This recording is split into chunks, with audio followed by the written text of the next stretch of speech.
I hope you saw my video yesterday where I did a deep dive analysis of NVIDIA, and a comment, GGBR07, I believe it was, made the comment, excellent, why didn't anybody explain this before? Well, Gigi, I think it's something that Wall Street has known for quite some time, but the reality is the data hasn't been available, and you got to know where to go to look for it, and you got to be willing to pay for it so that you can look at a stock and say, what are they projecting is going to happen to the earnings per share, so that I can have a understanding, is the price going to go up, is it going to go down, is it going to stay the same? Because truly, the company's in business to make profit, and then you as a buyer of their stock or shares of their stock, you will benefit if their earnings per share go up.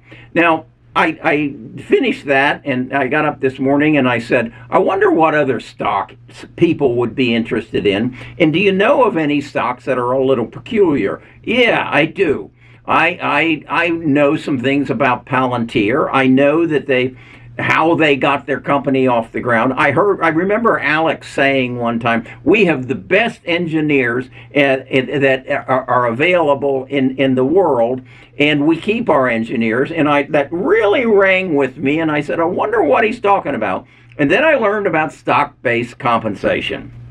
And what that basically says is, hey, you come to work for us, and Google did this, and Amazon, they all do it. They said, you come with us, we'll pay you a decent salary, but we'll also then pay you in shares. And those shares will become available for you to redeem after a vesting period, maybe 2-3 years, whatever. And so what happens is your employees end up every year getting a percentage of their compensation. I think Palantir was up to as high as 50% in shares. So it's to their benefit that those shares stay at a depressed price until they're ready to cash them in. It's like Alex. Alex has been doing this for years, and I think he's 51 years old. Well, is it in Alex's best interest for Palantir stock today to be at $24 a share or $240 a share? Well, if he's getting paid a good salary, and he gets paid about $3.5 million a year, well, if he can live on that, then it's to his benefit that the shares go down to $6 a share, which they did for one period of time. And then when he retires and hangs it up, they're at $600 a share. That's to his benefit. It's not to ours, those of us who are stockholders that may be in our 70s or approaching 80, but you need to know what you own.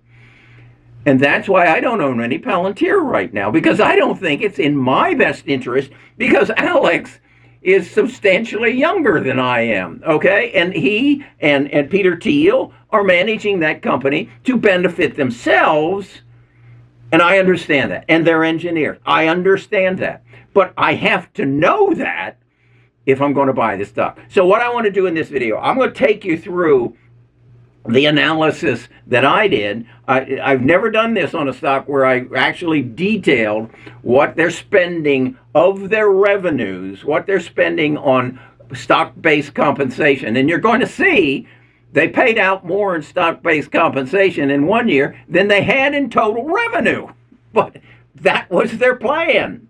And if you don't know that, then you're sitting there scratching your head and saying, what's going on here? Know what you own. The data is there.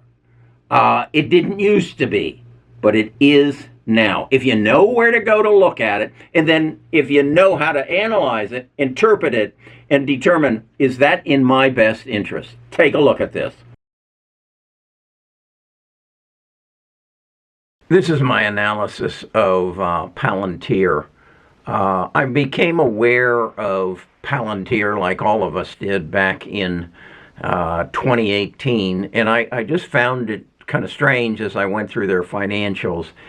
The massive amount they paid out in stock-based compensation, and that's this line right here. And I'll show you here this is their revenue. It was $595 million, and they were paying out 249 million of their revenues in stock-based compensation. That seemed kind of peculiar to me. And down here I'm showing how many shares they had outstanding. This means they had about, well, that would be 60 million shares. And then you can see here in 2020, they increased that to 180 billion shares and turned their stock-based compensation up by 425% to where they were paying out 121,270 million in stock-based compensation, while their revenues were 1.09. So in other words, they were paying out in stock-based compensation more than they had coming in. I found that peculiar.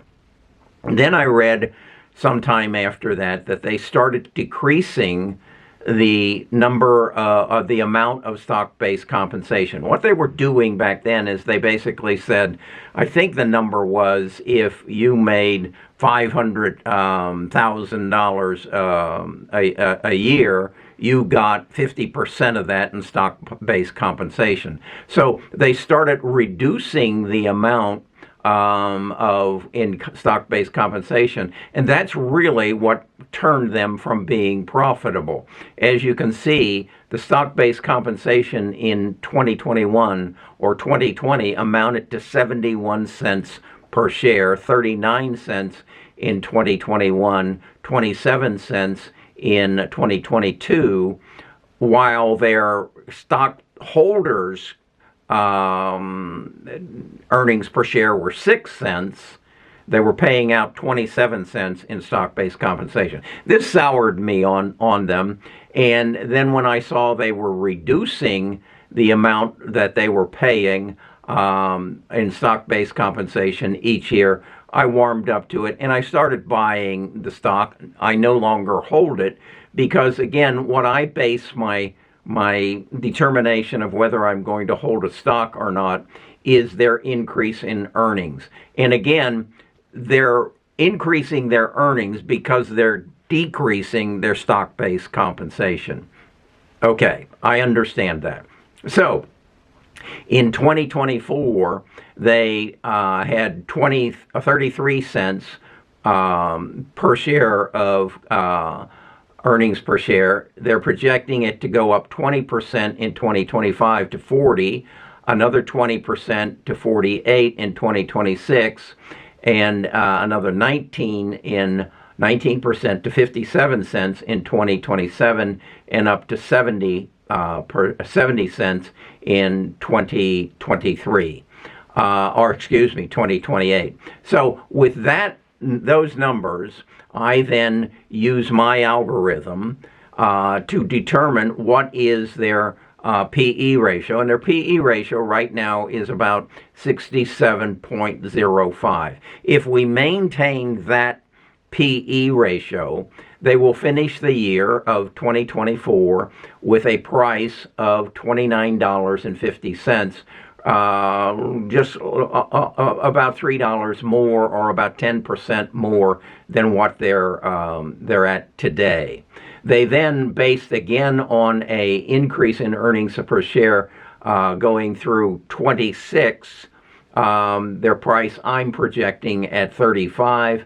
And then I project that at the end of 2026, the start of 2027, their price will be $42.58.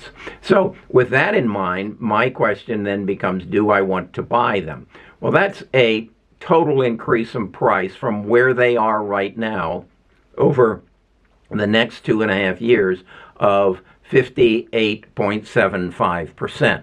What I then have to do is say, how does that rank against the other stocks that I follow and that I see as opportunities in my portfolio? And to do that, what I do is I go to my cheat sheet.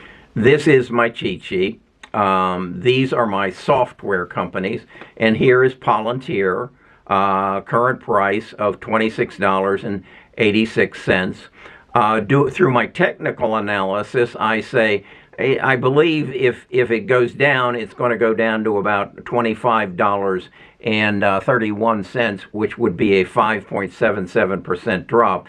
And then I'm showing you here what I think the price will be at the end of 2024. This is what Wall Street believes the price on Palantir will be in the next year to 18 months. I believe it will be at the end of 2025, $36.38, and at the end of 2026, start of 2027, $43.60. That gives me an average annual return over the next 2.5 years of 28.91%. I just drop down and look then at Symbiotics, and I see there I'm looking at somewhere in the neighborhood of 77%. I look up here and I see Micron Technology, and I'm projecting, again on similar analysis, that I'll make an average return of 109%. So now Palantir doesn't look all that good to me. How does that compare to someone like Apple?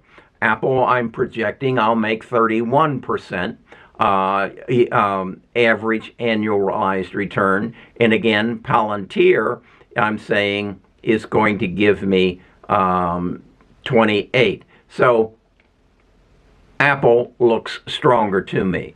That's how I analyze stocks. And again, I believe companies are in the business to pay stockholders not dividends, but earnings per share. And the earnings per share then multiplied times the PE ratio will tell you what the stock price is. So that's my take on Palantir. And it was, I guess, a bit of a shock to me of how much companies pay in earnings or in employee stock-based compensation. And I understand that. If you've got young engineers, if you've got young executives, and use Palantir as an example, Alex is 51 years old, I believe. He's got a good future in him. At some point, it's to his advantage to keep that stock price down. Yeah, it is. Think about it. If his payout is to build a company, he's 51, over the next 10 years, where he wants that price highest is when he quits at 65, maybe 14 years from now. If he's being paid in employee stock-based compensation, if he's being bonused in shares today, it's to his benefit that the shares keep a price at $26 a share, and then when he retires, they're at $260 a share because they aren't paying so much in employee stock-based compensation. I don't know. He's got to keep the shareholders happy, but I see some conflicting here. I did some research and I said, how much employee compensation does Apple pay? They pay a substantial amount, but they're also buying back their shares. So their number of shares are going down, which helps the equity of the shareholders.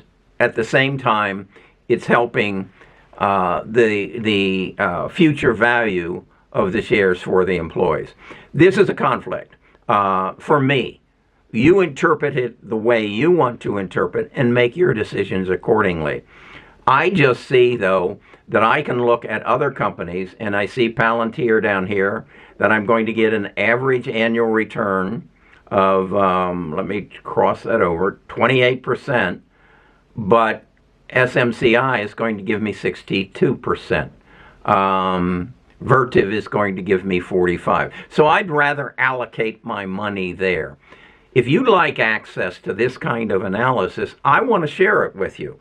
And I want you to be comfortable with it. So I'm going to offer you a 14-day free trial today.